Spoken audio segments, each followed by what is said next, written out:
السلام عليكم ورحمة الله وبركاته. إن الحمد لله نحمده ونستعينه ونستغفره ونؤمن به ونتوكل عليه ونعوذ بالله من شرور أنفسنا ومن سيئات أعمالنا. من يهد الله فلا مضل له ومن يضلل فلا هادي له. ونشهد أن لا إله إلا الله وحده لا شريك له ونشهد أن محمدا عبده ورسوله.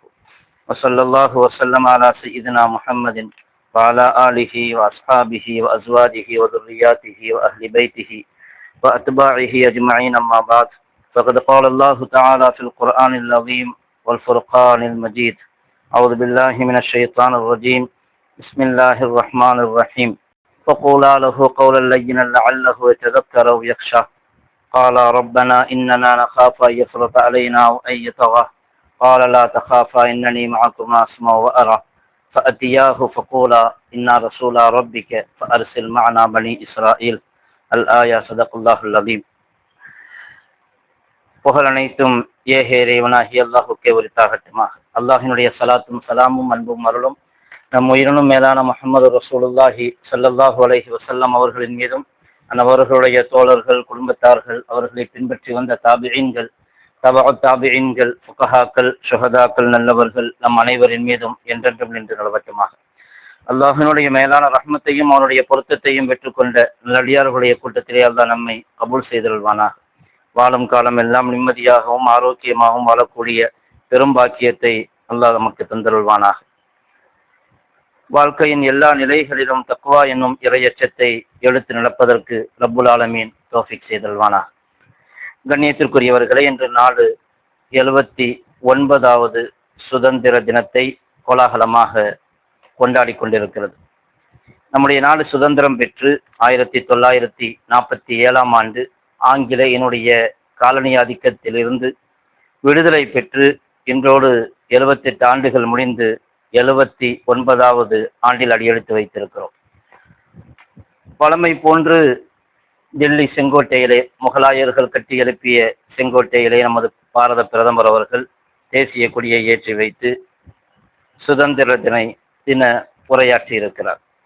கண்ணியத்திற்குரியவர்களே, சுதந்திரத்தினுடைய வரலாறு, அதனுடைய நீண்ட நெடிய வரலாறு, ஏறத்தாழ 200 ஆண்டுகால வரலாறு உண்டு. சுதந்திரத்தினுடைய போராட்டத்திற்கு, விடுதலை போராட்டத்திற்கு 200 ஆண்டு கால வரலாறுகள் உண்டு. இஸ்லாத்தை பொறுத்தவரையிலும் சுதந்திரம், விடுதலை என்பது மனிதனுடைய அடிப்படை உரிமை.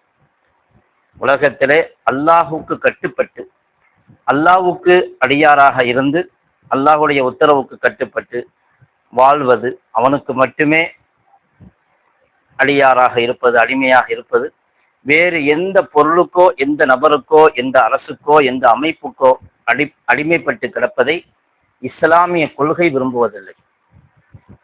சொல்லப்போனால் அல்லாஹு ஜல்லஷானஹு தஆலா நபிமார்களை, லட்சக்கணக்கான நபிமார்களை இந்த உலகத்திற்கு சீர்திருத்தம் செய்வதற்காக அனுப்பி வைத்தார். அப்படிப்பட்ட நபிமார்களில் சிலருக்கு மேலதிக பொறுப்பையும் அல்லாஹ் கொடுத்தார். எப்படி அல்லாஹ் ஒருவன் என்கிற தௌஹீத், ஓரிரை கொள்கையின் பக்கம் மக்களை தாவத் கொடுக்க வேண்டுமோ, அல்லாஹ்வுடைய உத்தரவுக்கு கட்டுப்பட வேண்டும் என்பதற்கான அழைப்பை கொடுக்க வேண்டுமோ, அதே சமயத்தில் சில நபிமார்களுக்கு மேலதிக பொறுப்பையும் கொடுத்தான். குறிப்பாக ஹஜ்ரத் மூசா அலைஹிஸ்ஸலாத்து வஸ்ஸலாம் அவர்களுக்கு அல்லாஹ் தஆலா நபுவத்தை கொடுத்து அனுப்பிய பொழுது அல்லாஹ் என்ன சொன்னான்?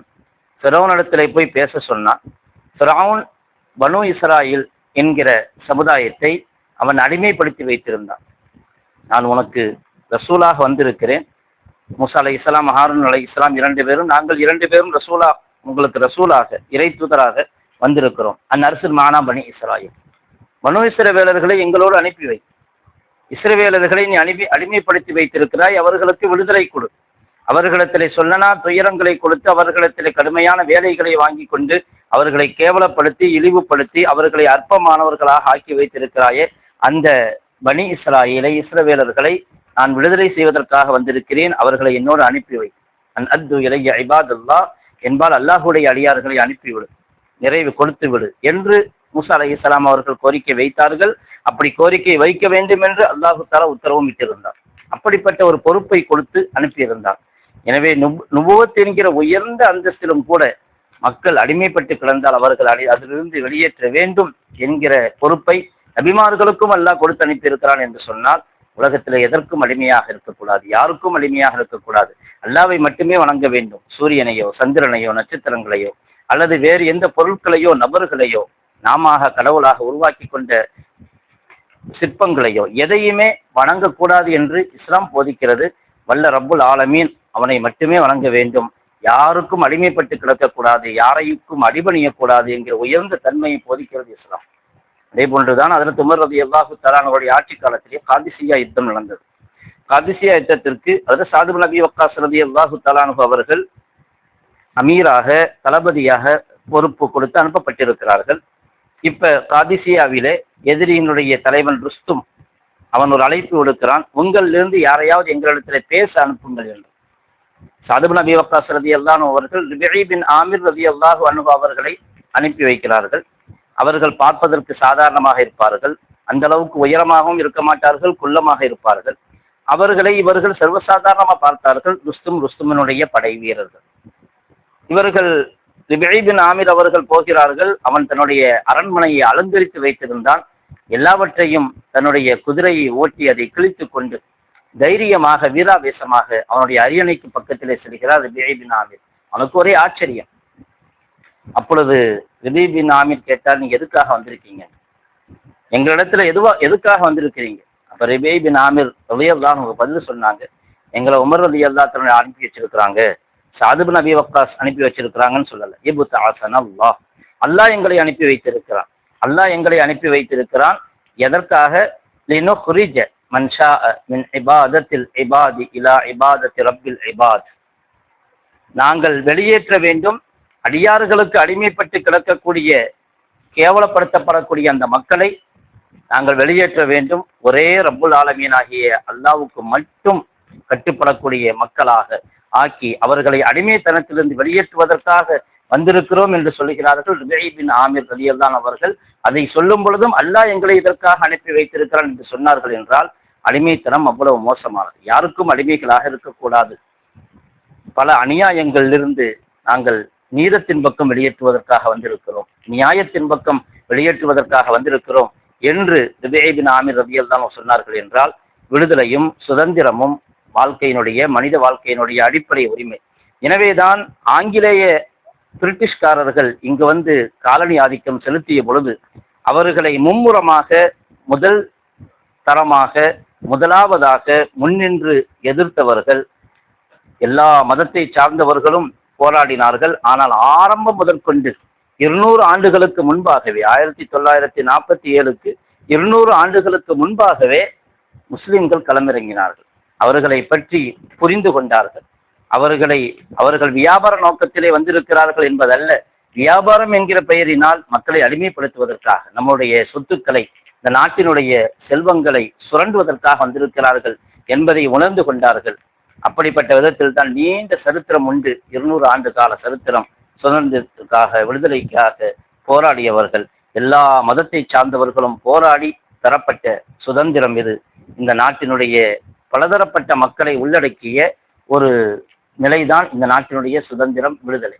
ஆனால் இன்று அது ஒரு தரப்பாக பேசப்படுவது இருக்கிறது. அது நியாயமில்லாத ஒரு நிலைப்பாடு. அவர்கள் மேற்கு வங்கத்திலே சிராஜுத் தௌலா களமிறங்கினார். சிராஜுத் தௌலா அவர்கள் தங்களுடைய வீராபாசத்தை வெளிப்படுத்தி எதிரிகளோடு போரிடுவதற்கு தயாரானார்கள். 1787 ஆண்டு ஒரு தாக்குதல் தொடுக்கிறார்கள் எதிரிகளின் மீது. அதற்கு முன்பாக நடந்த யுத்தத்திலே 1754 ஆண்டு கல்கத்தாவிலே ஃபோர்ட் வில்லியம் அவர்களின் மீது, அந்த படையின் மீது தாக்குதல் தொடுக்கும் பொழுது அவர்களுக்கு தோல்வி கொடுத்தார்கள். பிறகு மீண்டும் 1757 ஆண்டு எதிரிகளை எதிர்த்து நிற்கிறார்கள் சிராஜுத் தௌலா.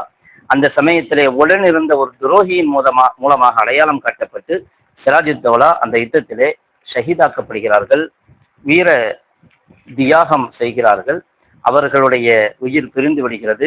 இந்த நாட்டினுடைய சுதந்திரத்திற்காக வைத்த செங்கல், அதிலும் முதல் செங்கலாக சிராஜுத் தௌலா இருக்கிறார்கள் என்றால் அது மிகையான செய்தி அல்ல. அப்படிப்பட்ட ஒரு உன்னதமான தியாகத்திற்கு சொந்தக்காரர்கள் முஸ்லிம்கள். அது மட்டுமல்ல, தென்னாட்டிலும் கூட, தென்னாட்டிலே திப்பு சுல்தான் ஆங்கிலேயனோடு போரிடுவதிலே பல யுத்தங்களில் திப்பு சுல்தான் வெற்றி பெற்றார். பல யுத்தங்களிலே திப்பு சுல்தான் வெற்றி பெறுகிறார்.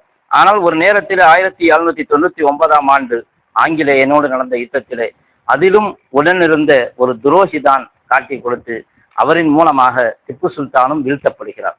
திப்பு சுல்தான் எப்பொழுது பூமியில் இறந்து வீழ்ந்து கிடந்தாரோ அப்பொழுது ஆங்கிலேயன் சொன்னான், இப்பொழுது இந்தியா எங்களுக்கானதாகிவிட்டது என்று. அவ்வளவு காலமாக அவனுக்கு அப்படி சொல்வதற்கு தைரியம் வரவில்லை. இப்பொழுது எங்களுக்கு இந்தியா எங்கள் வசமாகிவிட்டது என்று கொக்கரித்துக் கொண்டான் ஆங்கிலேயன். அப்படி அவர்கள் போராடினார்கள். அப்படிப்பட்ட உன்னதமான தியாகத்திற்கு சொந்தக்காரர்கள் இதை ஆரம்ப காலத்தில் இருந்த முஸ்லிம் அல்லாதவர்கள், இன்னும் சொல்லப்போனால் எதிரிகள், ஆங்கிலேயர்கள் கூட இதை ஏற்றுக்கொண்டார்கள். பல ஆங்கிலேய எழுத்தாளர்கள் எழுதியிருக்கிறார்கள், சிப்பாய் கழகத்திற்கு முன்னோடி யார், சிப்பாய் கழகத்தை முன்னின்று நடத்தியவர்கள் யார் என்று சொல்லும் பொழுது ஆங்கிலேய எழுத்தாளர்களும் சரி, இன்னும் சொல்ல போனால் ஆங்கிலேய படையில் இருந்தவர்களும் கூட சொல்லக்கூடிய செய்தி, இதை முன்னின்று நடத்தியவர்கள் முஸ்லிம்கள் நடத்தினார்கள் என்று சொல்வார்கள். அபுல் ஹசன் அலி நதிவி ரஹிமஹுல்லா அவர்கள் அல் முஸ்லிமூன் அஃபில் ஹிந்த் என்கிற ஒரு நூலில் இந்தியாவில் முஸ்லிம்களின் நிலைப்பாடு என்பது தொடர்பான ஒரு நூலை எழுதியிருக்கிறார்கள். அது ஆங்கிலத்திலும் வெளியாகி இருக்கிறது, முஸ்லிம் இன் இந்தியா என்கிற பெயரிலே. அப்படிப்பட்ட அவர்கள் தொகுத்த அந்த நூலிலே இதையும் சொல்வார்கள், ஆங்கிலேயனை ஒத்துக்கொண்டார். அது மட்டுமல்ல, மகாத்மா காந்தி அவர்கள் யங் இந்தியா எழுதும் பொழுது அதிலே எழுதுவார்கள், இந்த நாட்டிலே திப்பு சுல்தானை போன்று தன்னை அர்ப்பணித்தவர்கள் யாரும் கிடையாது என்று. அப்படிப்பட்ட உயர்ந்த தியாகத்திற்கு சொந்தக்காரர்கள். ஜவஹர்லால் நேரு அவர்களும் எழுதினார்கள் டிஸ்கவரி ஆஃப் இந்தியாவிலே, முஸ்லிம்கள் இந்த நாட்டிற்கு நிறைய கொடுத்திருக்கிறார்கள், அவர்கள் கொடுத்த கலாச்சாரம் பண்பாடு மிக உயர்ந்தவை என்று புகழ்ந்து எழுதியிருக்கிறார்கள். இப்படி பல தரப்பிலும் அவர்களை பற்றி மற்றவர்களும் கூட அந்த தியாகத்தை எழுத்தெழுதியிருக்கிறார்கள். ஆனால் அந்த தியாக வரலாற்றை நாம் தொன்று தொட்டு தொடர்ந்து மக்களிடத்திலே எந்த அளவுக்கு பரவலாக்க வேண்டுமோ அந்த அளவுக்கு நாம் பரவலாக்கவில்லை என்று தான் சொல்ல வேண்டும். இன்று அது நமக்கு எதிராக மாறிப்போய் நிற்கிறது. சொல்லப்போனால் நம்முடைய தியாகத்தை ஏற்காவிட்டால் கூட பரவாயில்லை, ஆனால் இன்று நம்மை இந்த நாட்டுக்கு தேவையில்லாதவர்களை போன்றும் தேச துரோகிகளை போன்றும் பார்க்கப்படுகிறோம். சிலரால் அப்படி ஒரு வன்ம எண்ணத்தின் மூலமாக, சிந்தனையின் மூலமாக முஸ்லிம்கள் அப்படி விலக்கி வைக்கப்படுகிறார்கள் என்று சொன்னால் அதற்கு பின்னணியிலே ஒரு பெரிய சூழ்ச்சி இருக்கிறது என்பதை நாம் உணர்ந்து கொள்ள வேண்டும். கண்ணியத்திற்குரியவர்களே, இந்த சுதந்திர தினத்திலே 1947 பெற்ற சுதந்திரத்திற்கு 79ஆம் ஆண்டு 2025ஆம் ஆண்டிலே பிரதமர் அவர்கள் செங்கோட்டையில் கொடியேற்றி வைத்து உரையாற்றுகிறார்கள். உரையாற்றும் பொழுது அவர்கள் பேசுகிற பல கருத்துக்களிலே, பல செய்திகளிலே ஒன்று, RSS இயக்கத்தை பற்றியும் செங்கோட்டையில் நின்று கொண்டு சுதந்திர தினம் அன்று அவர்களை பாராட்டி பேசுகிறார்கள். அவர்களுடைய தன்மை, அவர்களுடைய அர்ப்பணிப்பு, அவர்கள் இந்த நாட்டிற்காக பாடுபடுவது, அவர்கள் இந்த நாட்டின் மீது உள்ள பற்று, நாட்டு பற்றுள்ளவர்கள், தேசப்பற்றுள்ளவர்கள் என்ற போன்ற பல வார்த்தையின் மூலமாக கரசேவகர்கள் அவர்கள் ஒரு பெரிய அர்ப்பணிப்பை செய்திருக்கிறார்கள் என்று. காரணம், 1925ஆம் ஆண்டு RSS இயக்கம் ஆரம்பிக்கப்பட்டிருக்கிறது. இந்த வருடம் 2025 100 ஆண்டுகள் நிறைவாகிறது. 100 ஆண்டுகள் நிறைவாவதை ஒட்டி அதை சுதந்திர தின உரையிலேயே செங்கோட்டையில் வைத்து அந்த கருத்தை வெளியிட்டிருக்கிறார் பிரதமர். ஆனால் இது தொடர்பாக பல தரப்பிலிருந்தும், அரசியல் கட்சி சார்ந்த நிலையிலும் சரி, மற்றவர்களும் சரி, இதற்கு ஒரு எதிர்ப்பை தெரிவித்திருக்கிறார்கள். இந்த கருத்து சர்ச்சையாகி இருக்கிறது. ஏனென்று சொன்னால் அவர்களை பற்றி சுதந்திர தின உரையிலே குறிப்பிட வேண்டிய கட்டாயம் என்ன? சொல்லப்போனால் காந்தி, இந்த தேசத்தினுடைய தந்தை மகாத்மா காந்தி சுட்டுக் கொல்லப்பட்டார். யாரின் மூலமாக கொல்லப்பட்டார் என்பது இந்த உலகத்துக்கே தெரியும். மகாத்மா காந்தி சுடப்பட்ட பிறகு RSS இயக்கமே தடை செய்யப்பட்டது, அந்த அமைப்பே தடை செய்யப்பட்டது. இந்த நாட்டில் நீண்ட காலமாக தேசிய கொடியை அவர்கள் ஏற்றுக்கொள்ளவில்லை. அப்படிப்பட்டவர்களை பற்றி தேசிய கொடியை ஏற்றி வைத்து விட்டு புகழ்ந்து பேசப்படுகிறது என்று சொன்னால் அதற்கு ஏதாவது உள்நோக்கம் இருக்கத்தான் வேண்டும்.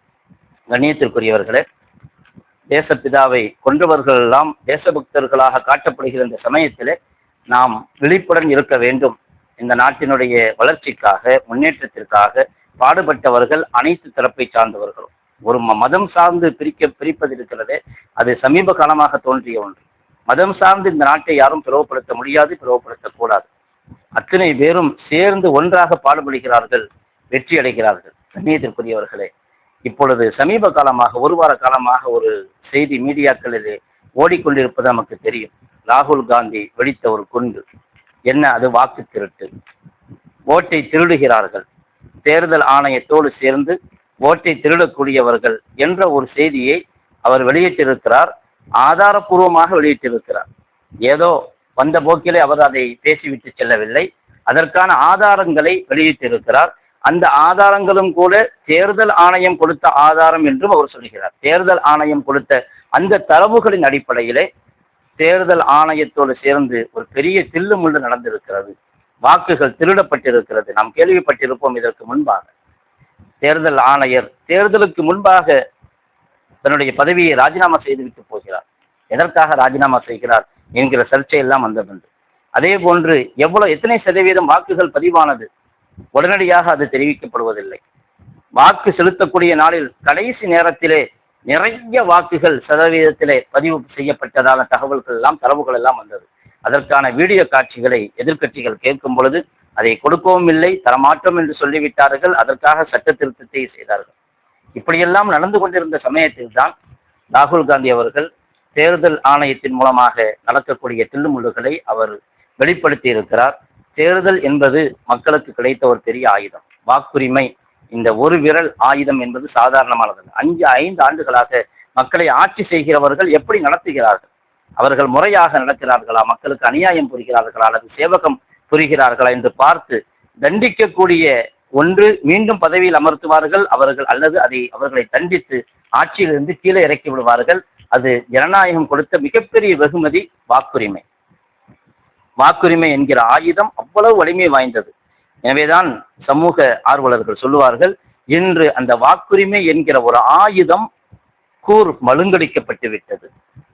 தேர்தலே அப்படி ஒழுங்காக நடைபெறவில்லை என்று சொன்னால், வாக்குரிமை பறிக்கப்படுகிறது என்று சொன்னால், வாக்குகள் திருடப்படுகிறது என்று சொன்னால், அப்படியானால் ஒரு அரசை தேர்ந்தெடுப்பது யார் தேர்ந்தெடுக்கிறார்கள்? மக்கள் தேர்ந்தெடுக்கிறார்களா அல்லது அதிகாரத்தில் இருப்பவர்கள் தாங்களாகவே தேர்தலை தங்களுடைய இஷ்டப்படி நடத்தி கொள்கிறார்களா என்கிற பெரிய விவாதத்தை தோற்றுவித்து வைத்திருக்கிறது ராகுல் காந்தியினுடைய இந்த அறிக்கை. அவர் கர்நாடகாவில் உள்ள ஒரு தொகுதியில் ஆய்வு செய்திருக்கிறார். டிஜிட்டல் தரவுகளை கொடுக்கவில்லை. அவர்கள் டிஜிட்டல் தரவுகளை தேர்தல் ஆணையம் கொடுத்திருந்தால் நாங்கள் 30 நிமிடத்திலே இதை முடித்திருப்போம் இந்த ஆய்வை. ஆனால் எங்களுக்கு 6 மாதம் தேவைப்பட்டிருக்கிறது. 6 மாதங்களாக களத்தில் இறங்கி என்ன நடந்தது, அந்த தரவுகளில் என்ன இருக்கிறது, யார் யார் வாக்காளர்கள், போலி வாக்காளர்கள் யார் என்று ஆய்வு செய்து பார்க்கும் பொழுது அவர் சொல்கிறார், சுமார் 1 லட்சம் போலி வாக்காளர்கள் சேர்க்கப்பட்டிருக்கிறார்கள். 1 லட்சம் போலி வாக்காளர்கள். பீகாரிலும் கூட இப்பொழுது அந்த வாக்கு பதிவு திருத்தத்திலே பல சர்ச்சைகள் எழுந்து உச்சநீதிமன்றத்திலே வழக்கு இருக்கிறது. அங்கேயும் கூட ஒருவர் வழக்கறிஞர் வக்கீல் 2 நபர்களை அழைத்து வருகிறார். அந்த 2 நபர்களை காட்டிச் சொல்கிறார், இவர்களை தேர்தல் ஆணையம் இறந்தவர்களுடைய பட்டியலிலே வைத்திருக்கிறது. இவர்கள் இறந்து விட்டதாக தேர்தல் ஆணையம் சொல்கிறது. ஆனால் இவர்கள் உயிரோடு இருக்கிறார்கள். 2 பேரையும் கொண்டு வந்து காட்டியிருக்கிறார். அதே போன்று எதிர்க்கட்சி தலைவர் ராகுல் காந்தியும் இந்த நாட்டிற்கு பெரிய ஜனநாயக கடமையை ஆற்றியிருக்கிறார் என்றுதான் சொல்ல வேண்டும். தன்னுடைய எதிர்க்கட்சி தலைவர் பொறுப்போடு செய்திருக்கிறார் என்று சொல்ல வேண்டும். அவரும் கூட சமீபத்தில் ஒரு வீடியோ வெளியிட்டிருந்தார். சில நபர்களோடு சேர்ந்து தேநீர் அருந்தக்கூடிய ஒரு காட்சியை பதிவு செய்திருந்தார். அப்பொழுது சொன்னால், தேர்தல் ஆணையம் எனக்கு ஒரு வாய்ப்பு கொடுத்திருக்கிறது, ஒரு பெரிய அதிசயம், இறந்து போனவர்களோடு நான் தேநீர் அருந்துகிறேன் என்று. அவர்களையெல்லாம் தேர்தல் ஆணையம் இறந்து போனவர்களுடைய பட்டியலை சேர்த்து வைத்திருக்கிறது என்பதை அதன் மூலம் இந்த நாட்டிற்கு விளக்கி வைத்திருக்கிறார். பல தில்லுமுள்ளுகளை அவர் வெளிப்படுத்தி இருக்கிறார். பிரஸ் மீட் வைத்து பாருங்கள். அதாவது வீட்டுக்கு அட்ரஸே இல்லை, 0 என்பது ஒரு அட்ரஸ், கதவு நம்பர், டோர் நம்பர் 0. எங்கே அப்படி வைக்கிறார்கள்? அதே போன்று ஒரு தந்தைக்கு 50 பிள்ளைகள் இருப்பது போன்று காட்டப்பட்டிருக்கிறது. 50 பிள்ளைகள். தந்தையினுடைய பெயர் முறையாக இல்லை. ஏபிசியில் 26 எழுத்துல ஏதாவது எழுத்த போட்டு தந்தையினுடைய பெயராக காட்டப்பட்டிருக்கிறது. ஒரு வீடு, அதில் ஒரே ரூம் தான் இருக்கிறது, ஒரே பெட்ரூம். ஆனால் அதில் 80க்கும் அதிகமான வாக்காளர்கள் இருப்பதாக காட்டப்பட்டிருக்கிறது. ஒரு ஆள் தங்குவதே பெரிய நிலை. ஆனால் 80 வாக்காளர்கள் அந்த வீட்டில் இருப்பதாக காட்டப்பட்டிருக்கிறது. பத்திரிகை இந்தியா டுடேயும் கூட கள ஆய்வு செய்து அதை வீடியோ எடுத்து இந்தியா டுடேயும் பதிவு போட்டிருந்தது. ராகுல் காந்தி சொல்லுகிற செய்தி உண்மைதான், நாங்கள் கள ஆய்வு செய்தோம், ஒரு ரூமிலே 80 வாக்காளர்கள் எப்படி இருக்க முடியும், இதற்கு தேர்தல் ஆணையம் கண்டிப்பாக பதில் சொல்லியே ஆக வேண்டும் என்று இந்தியா டுடேயும் சொன்னது. ஆனால் அதற்கு பிறகு பெரிதாக அது பற்றி பேசப்படாமல் அதுவும் கூட பின்வாங்கிவிட்டதாகத்தான் பார்க்கிறோம். பல அரசியல் கட்சிகளும் இதற்காக அறிக்கைகளை வெளியிடுகிறார்கள், தீர்மானங்களை வெளியிடுகிறார்கள். வடநாட்டு ஊடகங்கள் இதை பொருட்டாக கண்டுகொள்வதில்லை என்றெல்லாம் தகவல் வருகிறது. ஆனால் உண்மை எப்படி என்பதை அல்லாஹ் ஒருவனை அறிந்தவனாக இருக்கிறான். இது ஒரு பெரிய விஷயம், இது ஒரு சாதாரண விஷயம் அல்ல. நம்முடைய ஒரு வாக்கு திருடப்படுகிறது என்று சொன்னால் விழிப்புணர்வோடு இருக்க வேண்டும். அந்த விழிப்புணர்வு இல்லை என்று சொன்னால் எதிர்காலத்தில் என்ன நடக்கும் என்று தெரியாது. நம்முடைய ஓட்டு பறிக்கப்படுகிறதா, நம்முடைய வாக்கு பறிக்கப்படுகிறதா, நாம் தேர்தல் ஆணையத்தினுடைய தரவுகளை வாங்கி நம்முடைய பேர் அதில் இருக்கிறதா என்பதை தெளிவாக நாம் புரிந்து கொள்ள வேண்டும். இல்லை என்று சொன்னால் நம்முடைய வாக்கும் கூட ஒரு வாக்கு என்று விட்டுவிடக்கூடாது. ஒரு வாக்கிலே ஒரு அரசே கவிழ்ந்த சரித்திரமும் உண்டு. எனவே ஒவ்வொரு வாக்கும் முக்கியத்துவம் வாய்ந்தது. நேர்மையான நியாயமான ஆட்சி செய்யக்கூடியவர்களுக்கு வாக்களித்து அவர்களை ஒன்று தொடர்ந்து ஆட்சியில் அமர வைக்க வேண்டும், அல்லது அவர்களை ஆட்சியிலிருந்து இறக்க வேண்டும். இது ஒரு ஜனநாயக கடமை. ஆனால் அந்த ஜனநாயகத்திற்கு ஒரு பெரிய ஆபத்தாகத்தான் இன்று பார்க்கப்படுகிறது. எல்லாவற்றையும் கேட்டும் கூட தேர்தல் ஆணையம் முழுமையாக அதை கொடுக்கவில்லை என்பதுதான் எதிர்க்கட்சி தலைவருடைய மிகப்பெரிய குற்றச்சாட்டாக இருக்கிறது. எனவே இதில் கவனமாக இருக்க வேண்டும். நம்முடைய வாக்கு எவ்வாறு பாதுகாக்கப்பட்டிருக்கிறது, நம்முடைய வாக்கு தெளிவாக இருக்கிறதா என்பதை நாம் ஒவ்வொருவரும் கருத்தில் கொண்டு கவனமாக இருக்க வேண்டும். சுதந்திர தினத்தை கோலாகலமாக கொண்டாடக்கூடிய இந்த மகிழ்ச்சிகரமான இந்த தருணத்திலே நம்முடைய உரிமைகள் பறிக்கப்படக்கூடாது, வாக்குரிமை பறிப்போய் விடக்கூடாது என்பதிலும் கவனமாகவும் மிகுந்த எச்சரிக்கையுடனும் இருக்க வேண்டும். ரப்புல் ஆலமீன் தௌஃபீக் செய்தல்வானாக. எல்லா விதமான அநியாயக்காரர்களை விட்டும் இந்த சமுதாயத்தை பாதுகாத்தல்வானாக. அநியாயக்காரர்களுடைய அநியாயத்தை தடுத்து நிறுத்தியல்வானாக. மக்களுக்கு எல்லா விதமான நியாயத்தையும் நடைமுறையையும் சமத்துவத்தையும் வழங்கக்கூடிய, நேர்மையான ஆட்சியை வழங்கக்கூடிய, அதிகாரத்தை வழங்கக்கூடிய அதிகாரம் பெற்றவர்களை அல்லாஹு ஜல்ல ஷானஹு வ தஆலா உருவாக்கியல்வானாக. வஆகிரு தஅவானா அல்ஹம்துலில்லாஹி ரப்பில் ஆலமீன். அஸ்ஸலாமு அலைக்கும் வரஹ்மத்துல்லாஹி வபரகாத்துஹு.